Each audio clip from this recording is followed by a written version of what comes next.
In today's video, I'm going to teach you how to deploy GitHub repository on Vercel. We'll start by creating a repository on GitHub, add your project files, and then head to Vercel where your repo will appear ready for deployment.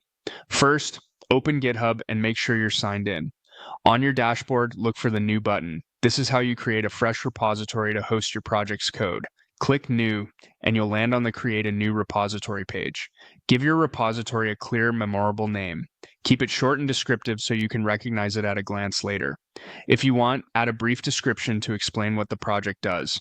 This is optional, but it helps teammates and future you understand the purpose of the repo. Next, choose your configuration. Decide whether the repository should be public or private. If you're experimenting or working solo, either option is fine. You can also initialize with a README, a .jtignore suited to your tech stack, and a license. These are helpful defaults, but if you already have these files locally, you can skip initialization to avoid duplicates. When you're ready, click Create Repository.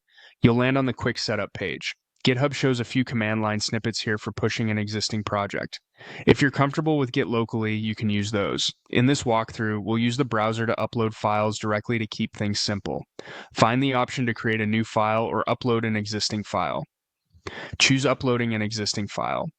Now drag and drop your project files into the uploader or click to select them from your computer. Be sure to include your key project files at the root of the repository. For front-end frameworks, that typically means a package.json and your source files. For static sites, include an index.html. This helps Vercel detect the correct build settings automatically.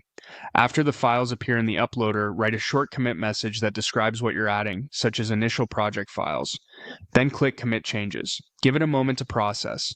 You should now see your files in the repository's main branch. With your code on GitHub, go to your Vercel dashboard. If your GitHub account is already connected to Vercel, the new repository will appear in the list of importable projects. From here, Vercel can detect the framework, apply sensible defaults, and get your site ready for deployment. If you don't immediately see it, wait a few seconds for the sync to complete. That's it, your GitHub repository is set up and visible on Vercel, ready for the next step of deployment.